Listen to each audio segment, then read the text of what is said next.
진단키트 업체를 이제는 공부를 하셔야 된다고 저는 보고 있거든요. 이 신세계와 뭐 이베이코리아의 어떤 이런 인수 같은 경우에는 좀 더 그룹의 이제 시너지를 좀 봐야 된다고 더 좋아질 수 있다. 생각보다 더 좋아질 수 있다. 그냥 어닝 서프라이즈가 나올 수 있다는 그런 관점으로 보고 있고 네. 시장은 분명히 아닌데 자기가 굉장히 좋게 보는 종목이 있어요. 근데 그런 것들은 좀 경계를 하셔야 됩니다. 그렇다면 이제 다시 뭐라 그럴까요? 이 변이 바이러스 이런 것들이 부각이 된다는 것은 결국 그 진단키트 업체들 이게 다시 좀 부각될 수 있는 요소가 되는 것도 아닌가요? 모멘텀이? 저는 그래서 아까 전에 공부해야 된다. 남들이 안 보는 것도 봐야 된다고 말씀드린 가장 큰 이유가 진단키트 업체를 이제는 공부를 하셔야 된다고 저는 보고 있거든요. 갑자기 뜬금없이 이미 코로나는 끝난 게 아니다. 코로나는 끝났다고 가정해도 보셔야 된다고 저는 말씀드리고 싶어요. 그래요? 네, 왜냐하면 이제 지난달에 그 관련된 업체 한 군데 한 2주 전에 이제 또 관련된 업체 진단키트 업체 한 군데 그래서 두 군데 업체에 제가 이제 탐방 다녀왔는데 일단 중요한 건 우리가 이제 다들 아시겠지만 진단키트 업체들 코로나 끝나면 진단키트 끝 이렇게 생각하시는데 전혀 그러지 않고요. 만약에 작년 기준으로 봤을 때 0이었던 진단키트 업체가 작년 피크치를 100이라고 봤을 때 코로나가 끝난다고 해서 다시 0이 되는 것이 아니라 한 30까지는 남는다는 것이죠. 왜냐면 기본적으로 진단키트를 써야 되는 이제 시장이 만들어진 거예요. 그러니까 없던 시장이. 그러니까 왜냐면 이제 우리가 감기 걸려도 이게 코로나인지 감기인지를 알기 위해서 기본적으로 써야 되는 진단키트 시장이 있기 때문에 이제 그 정도 시장은 이제 형성된다고 보고 있고 이 이후에 우리가 백신 접종이 본격적으로 된다고 하면 그에 따른 새로운 신규 시장이 생길 수가 있다. 그것이 이제 중화항체 진단키트, 중화항체 시장이라는 것이고요. 만약에 백신 아마 이 방송 보시는 분들 백신 접종 받으시는 분들이 있을 거예요. 왜 이 중화항체 쪽을 봐야 되는 거냐면은 두 가지 이유로 말씀드리겠습니다. 지금 우리가 지금 백신 맞고 있지만 백신에 우리가 지금 이 백신 자체 효능이 영구 백신은 아니지 않습니까? 기간이 있거든요. 네. 근데 기간은 아무도 모르죠. 그렇죠. 지금 최근에 이제 보고서 나온 거에 보면은 한 6개월에서 1년 정도를 보더라고요. 그래서 그냥 우리가 편하게 한 1년 정도. 근데 같은 백신을 맞는다고 해도 그 사람마다 이 면역 반응이 틀리기 때문에 누구는 뭐 6개월, 누구는 1년 이게 굉장히 틀리다고 하더라고요.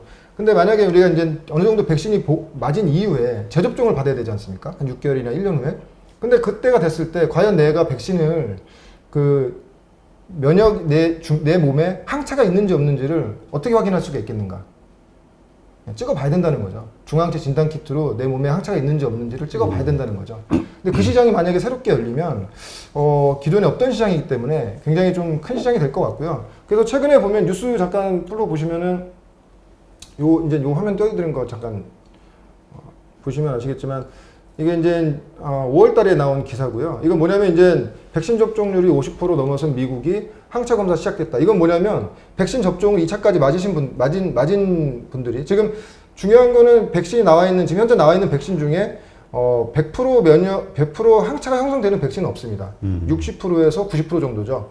그렇기 때문에 사실은 뭐 그럼에도 불구하고 많이 맞으면 뭐 집단 면역 생긴다는 이슈로 인해서 이제는 지금 항체를 검사하고 있지 않은데 이 백신 접종이 이제 50% 넘어선 미국의 이제 뭐 뉴저지 같은 경우에는 내 몸에 이제 백신 항체가 형성돼 있는지 안 돼 있는지가 궁금하다는 거죠. 왜냐면은 얀센 같은 경우에는 지금 항체 형성률이 한 60%로 보고 있고 모더나나 화이자 같은 경우 90% 보고 있는데 실질적으로는 90%가 안 된다고 얘기를 해요.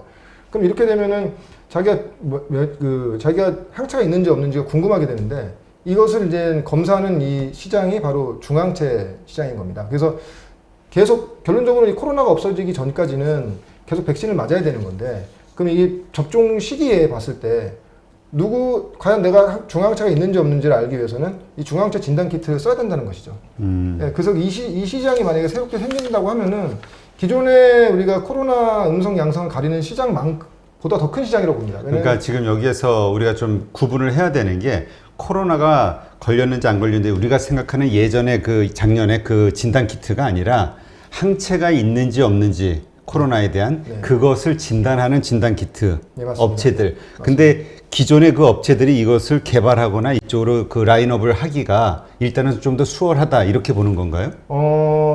약간 다르게 보셔야 되는데 이제 항체지 않습니까? 그러니까 기존에 코로나 음성 양성을 가리는 진단키트 업체가 100군데라고 한다면 이 중항체 진단키트를 만드는 업체는 한 3으로 보시면 됩니다. 예? 3으로? 그러니까 100이라고 한다면 30 정도로 보시면 됩니다. 어디예요? 시젠, 그러니까 제가 지금까지 공부하기로는 뭐 PCR 기반으로 만든 회사는 지금 바로 할 수가 없고요. 네. 항체 진단 키트, 항원 진단 키트를 만든 회사들이 먼저 이 중앙체 진단 키트를 만들 수가 있거든요. 근데 지금 우리나라에서 지금 비상장으로 SD 바이오 센서가 있고요. 이제 7월 정도에 이제 상장할 거고, 시가총액은 아마 한 뭐 7조, 8조 정도 지금 예상하더라고요. 네. 그리고 상장된 회사 중에서는 뭐 수젠텍이나 바디텍메드 이런 회사들이 근데 이제 할 수 있는 가능성이 아니라 몇몇 업체들은 이미 다 개발이 끝나서 식약처 이제 수출허가 받고 이제 국가 인증, 개별 인증 지금 받고 있는 그런 상태죠. 그래서 만약에 이 시장이 만약에 새롭게 열린다고 하면은 이런 회사들의 수혜가 굉장히 클 거라고 보고 있고요. 한 가지 더 좀 준비된 자료 보여드리자고 한다면 이건 이제 어저께 나온 기사 제가 따드린 거고요. 뭐냐면은 아스트라제네카 관련된 건데 아스트라제네카를 맞으신 분들은 억울하다 이런 내용이죠. 왜냐면 아스트라제네카를 1회 접종을 맞은 이후에 2차 접종을 맞아야 되는 게 그게 거의 3달 정도 걸리는데 1차 접종을 맞으면은 우리가 이제 백신 인센티브를 못 받는다는 거죠. 그리고 급한 업무가 있어서 해외에 나가야 되는데 그것도 지금 인증을 못 받으니까 못 나가는 거고. 그런데 1차 접종을 돼도 우리가 항체가 형성된다는 거예요. 한 50% 정도가. 그러면은 그런 사람들에 한해서는 중앙체 진단 키트를 써서 항체 형성이 돼 있으면 백신에 대한 어떤 인센티브를 줘야 된다는 그런 내용이. 그거는 이제 본인이 구매를 해서. 근데 이거는 본인이 구매해서 인증하는 것이 아니라 결론적으로는 기관에서 인증해 줘야 되는 거기 때문에 뭐 지역 의료원이라든지 아직 이제는 뭐 정해진 건 없지만 그래서 미국에서는 휴대로 본인이 직접 찍어보는 경우도 있지만요. 만약 우리나라 같은 경우에 시작된다고 하면은 아마 본인 인증, 자가 인증보다는 일단 의료기관에서 먼저 인증하는 그런 시장이 먼저 열릴 거로 보고 있습니다. 네. 지금 여기 댓글 중에 항체 키트랑 중화 항체 키트랑 다른 거 아닌가요? 이렇게 구분을 좀. 맞습니다. 중항체 키트랑 항체 키트는 기존의 항체 키트랑 전혀 틀린 거죠. 그러니까 말 그대로 항체는 그 코로나 바이러스가 들어왔을 때 내 몸에 항체가 형성돼 있는 것만 보는 거고, 중항체라는 건 뭐냐면은 코로나 바이러스가 들어왔을 때 내 몸을 방어를 해줄 수 있는 그 코로나의 그 바이러스를 무력화할 수 있는 그 항체를 중항체라고 하는 겁니다. 무력화할 수 있는. 그러니까 지금 우리가 얘기하고 있는 이러한 시장이 열릴 가능성이 있고 그러한 시장이 열렸을 때 수혜를 받을 수 있는 업체는 지금 얘기한 뭐죠? 굉장히 좋아진 중화항체, 네, 중화항체 키트 업체가 될 것이다. 네, 이렇게 좀 정리를 하면 되겠네요. 맞습니다. 그래서 그런 업체들을 지금부터 지난주 토요일에 SBS 이 특정 말씀드려야 되나요? 네, 괜찮아요. 네, SBS 8시 뉴스에 그 중항체 진단 키트에 대한 그 기사가 굉장히 자세하게 나왔습니다. 아마 아스트라제네카 관련된 그 보도인데 한 4분 정도로 나왔거든요. 그래서 그 부분을 아마 참조하시면은 굉장히 좋을 것 같고, 아마 이제 뉴스에다가도 아마 이제 중항체 진단 키트를 쳐보시면 이 시장이 지금 어떤 식으로 진행되고 있는지, 이게 앞으로 향후에는 이 시장이 얼마나 커질 수 있는지에 대해서 나올 수 있기 때문에. 근데 아시겠지만 지금 이 진단 키트에 대해서 아무도 관심 갖고 있지 않기 때문에. 근데 이제 지금 이거는 아까도 얘기하셨듯이 개인이 사서 하는 게 아니라면 이제 정부의 시책과 관련된 거기 때문에 정부의 어떤 그 정책이 발표가 될 수밖에 없겠네요. 이거에 대한 언급이. 된다고 하면 그때는 못 사죠. 그러니까 그 전에 사놓고 기다리셔야 되고, 그 정부가 시책이 발표될 수밖에 없는 가장 큰 이유를 마지막으로 말씀드리면, 우리가 지금 그 백신 여건 말씀하시잖아요. 근데 지금 아마 백신이 나와 있는 백신이 한 7개에서 8가지 정도가 되거든요. 백신의 종류도 틀리고, 그리고 그 면역 중항체 형성 기간도 다 틀립니다. 만약에 이제 6개월 후에 우리가 백신 여건을 한다고 했을 때 엄청난 혼란이 올 거라고 보거든요. 왜냐면 누구는 중국 백신 맞고, 누구는 러시아 백신 맞고, 아스트라제네카, 모더나, 화이자 맞았는데, 누구는 6개월, 7개월 지나고, 누구는 중국 시노백을 맞았는데 10개월 됐고, 그럼 이 인증이 안 된다는 거죠. 결론적으로는 백신이 많게 되면, 결론적으로는 그러면 알았다, 어떤 백신을 맞은 상관없는데, 그럼 중항체가 있는지 없는지만 찍어보자.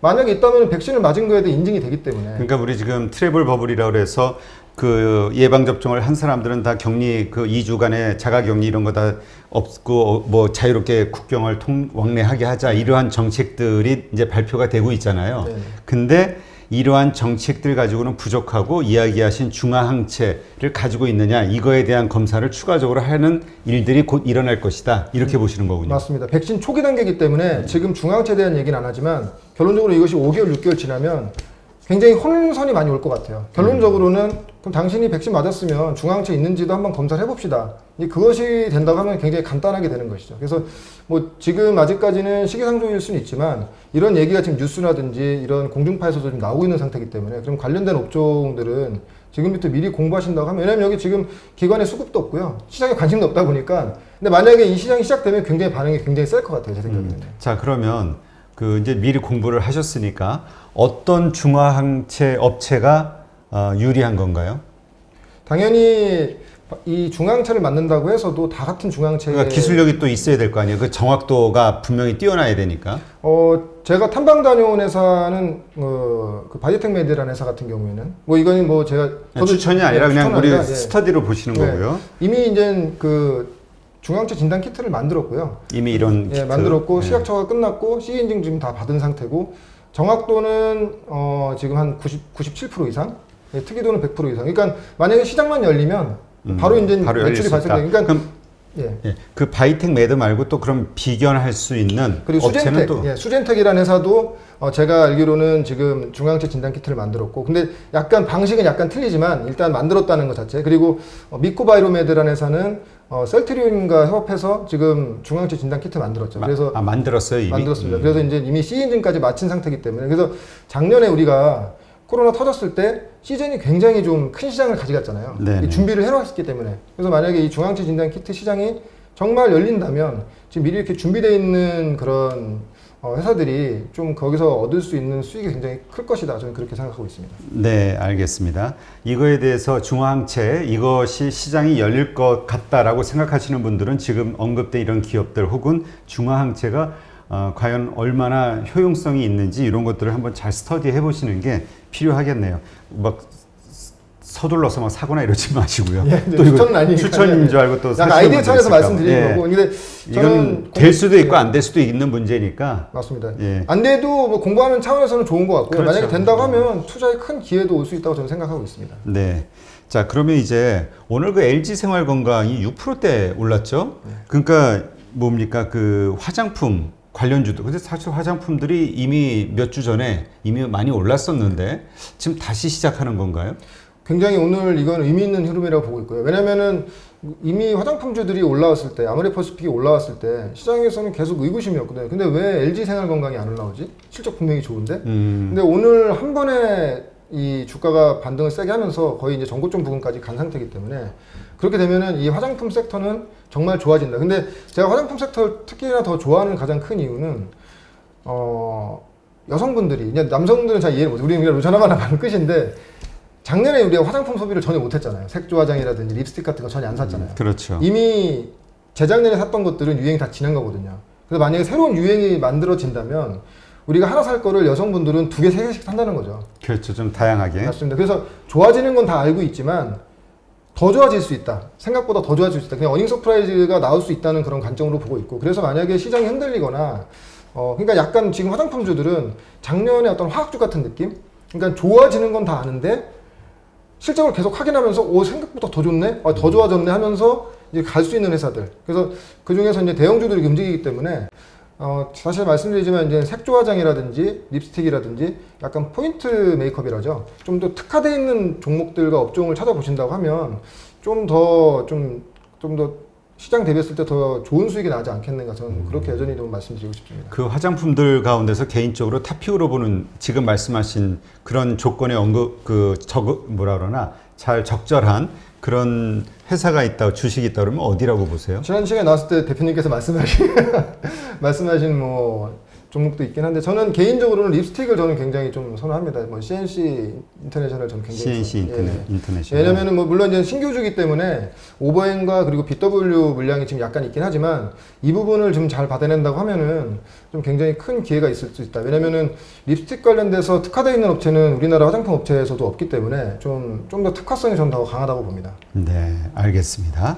자, 그러면 오늘 또 화제의 뉴스 하나 떠올랐죠. 그 신세계그룹이 이베이 코리아 인수전에서 롯데그룹을 제치고 뭐 인수 성공할 것 같다. 뭐 이베이에서는 이미 그 뭐 신세계로 낙점을 했다. 이런 뉴스가 나오던데요. 이게 신세계그룹 이마트에 정말 도움이 되는 건가요? 주가는 물론 올랐더라고요, 이마트. 왜냐면 이 지금 시장 자체가 뭐 네이버, 카카오뿐만 아니라 쿠팡까지 지금 뭐 어떻게 보면 경계가 없지 않습니까? 그러니까 이게 좀 치열한 경쟁이 될 것 같은데. 네, 그리고 이제 최근에 이마트 보면은 뭐 여러 가지 지금 오프라인뿐만 아니라 온오프라인을 아우를 수 있는, 사실은 이게 어떤 정말 전략적으로 큰 시장을 보면서 간다기보다도 생존을 위해서 하는 것 같다, 생존을 그렇죠. 위해서 하는 것 같다는 그런 느낌이 많이 들고 그렇기 때문에 저는 근데 이 신세계와 뭐 이베이 코리아의 어떤 이런 인수 같은 경우에는 좀 더 그룹의 이제 시너지를 좀 봐야 된다고 봅니다.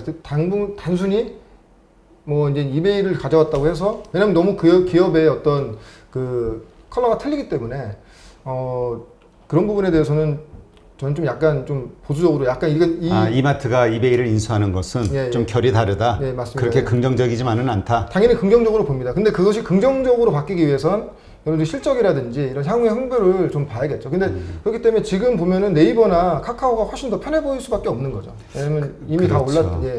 어느 정도 이제 그런 것들이 다 만들어진 상태에서 계속 보여주고 있기 때문에 하긴 이마트가 인수를 한다 해도 이거를 통합하는 작업을 하는 과정이 이게 만만치는 않을 것 같아요. 왜냐면은 그 신세계 그룹도 그룹 자체적으로 이 온라인 사업부를 키우기 위해서 굉장히 자체적으로 노력을 많이 했거든요. 쓱닷컴인가? 예, 그렇습니다. 물론 지금도 뭐 잘 하고 있지만 그거에 대한 그것이 생각보다는 잘 진행이 되지 않고 좀 약간 좀 판을 키우기 위해서 또 가는 것 같다는 좀 생각이 들거든요. 그러려면은 역시 이후에 승자의 저주라는 것도 있잖아요. 그렇기 때문에 이후에는 좀 그룹의 이 인수합병에 대한 시너지를 좀 확인하고 가려고 하는 그런 시각이 좀 시장에서는 좀 강하다고 생각을 합니다.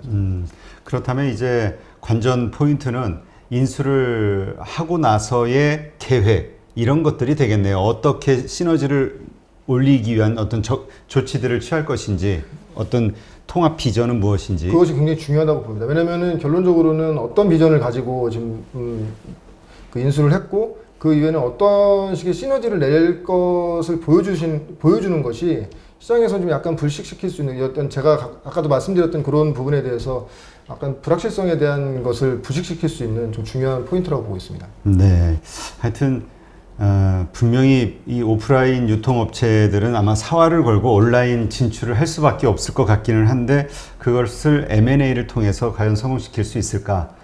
아마 다 우려와 기대가 이제 섞여 있을 것 같기는 한데 앞으로 이마트의 주가 흐름을 좀 우리가 그 주가 흐름이 결국 시장에서 지켜보는 사람들의 심리라고 봐야겠죠. 당연히 뭐 반영되고 있다고 보고 있습니다. 지금은 오늘은 어쨌든 기대감이 있는데 이제 냉정하게 이제 인수가 확정이 됐을 때 어떻게 볼 것이냐. 네, 맞습니다. 예, 그 자금 조달과 또 추가로 통합하고 또 앞으로 성장시키기 위해 들어가야 될 자금의 규모, 뭐 조달 방법 이런 것들이 나오면 이제 또 어떻게 될지 흐름이 좀 나오겠죠. 자, 이게 이렇게 참 여러 가지 일들이 많이 있단 말이에요. 물론 FOMC 회의도 있고 이런 불확실한 장, 우리가 주식 투자로 돈을 벌기 위해서는 어떻게 해야 됩니까? 공부하셔야 된다고 다시 말씀드릴게요. 물론 이제 제가 이게 애둘러서 이렇게 말씀드리는 게 아니라 주식을 하신 지 얼마 안 되신 분들은 작년이나 올해 초에 들어오신 분들은 되게 편하게 하신 거죠. 왜냐면 일단 시장도 좋았고 남들이 얘기하는 종목 사면 그냥 가는 장이었잖아요. 그렇죠. 그러니까 소위 말해서 감성 투자하신 분들도 많고요. 주식을 원래 안 하셨던 분들이 워낙 너도 나도 주식한다고 하니까 주식하신 분들도 많고요.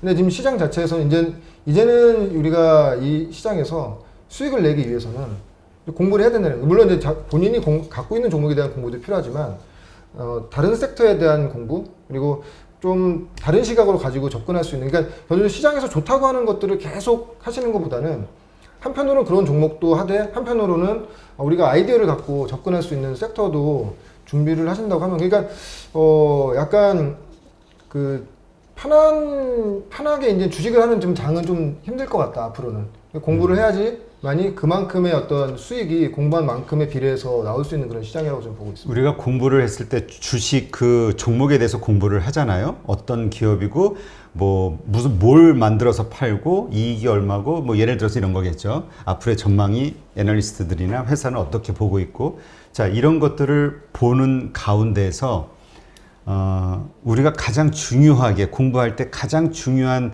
어떤 투자의 지표로 삼을 수 있는 중요한 포인트가 있다면 뭐가 있을까요? 하나만 꼽는다면. 결론적으로 돈 버는 기업을 돈을 벌거나 앞으로도 잘 벌 수 있냐? 벌 수 있는 기업을 그러니까 아까도 방금 전에도 이제 진단키트 업체 말씀드렸는데 지금 진단키트 업체들 뭐 지금 실적이 아주 안 좋을 거라고 생각들을 다 하시잖아요. 근데 제가 가서 깜짝 놀란 게 작년이 피크라고 생각했는데 올해가 작년보다 더 좋은 회사들이 있더라고요. 네, 그런 기본적인 그러니까 관심이 일단 필요한 것 같고요. 그리고 거기서 돈을 벌 수 있는 회사, 그리고 돈을 더 벌 수 있는 회사를 찾아낸다고 하면 일단은 거기서부터 스터디가 저는 돼야 된다고 봅니다. 근데 한 가지 좀 우리가 좀 중요하게 생각해야 될 것이 개인분들이 혼자 이제 공부하시다 보면은 자기 혼자 이제 꽂히는 종목들이 있거든요. 네. 시장은 분명히 아닌데 자기가 굉장히 좋게 보는 종목이 있어요. 근데 그런 것들은 좀 경계를 하셔야 됩니다. 그러니까 그런 거 주변 분들한테 말씀을 하셔서 내가 보기에도 좋은 종목이고 다른 사람들에게도 되게 수긍을 할 수 있는 종목이라면 그런 종목 공부하셔도 되죠. 그래서 아까 전에도 만약에 제가 진단키트 말씀을 중앙체 진단키트 말씀드렸는데 제가 드린 말씀이 만약에 여러분들이라든지 대표이사님이 공감을 했다고 하면은 그 공감을 해보는 거죠. 근데 나 전혀 너의 그런 어떤 뷰가 좀 웃기다, 공감할 수 없다. 그러면은 사실은 이제 저도 약간 헛다리 짚은 거고 약간 그런 거죠. 그러니까 그런 식의 아이디어 측면에서는 좋은 종목을 찾되 돈을 버는 수 있는 회사를 찾되 나만 좋아하는 회사가 아니라 시장이 좋아할 수 있는 결론적으로 시장에서 그것이 같이 보면서 좋아 보면서 그렇죠. 올려주는 거니까 그 뭐 누가 그랬다면서요? 그 주식 투자는 미인 대회 그거 맞습니다. 뽑는 예, 거라고 그거는 미인. 뭐, 예, 공감합니다. 네, 그러니까 사람들이 좋아할 만한 그 포인트가 있는가? 신인 발굴을 하는 거죠. 이제 스타가 될 수 있는. 네, 알겠습니다. 네, 이제까지 메리츠 증권 잠깐만요. 광화문 금융 제가 이걸 꼭 말씀을 드리려고 광화문 금융센터의 신영모 이사님과 함께했습니다. 오늘 수고 많으셨습니다. 네, 고맙습니다. 네.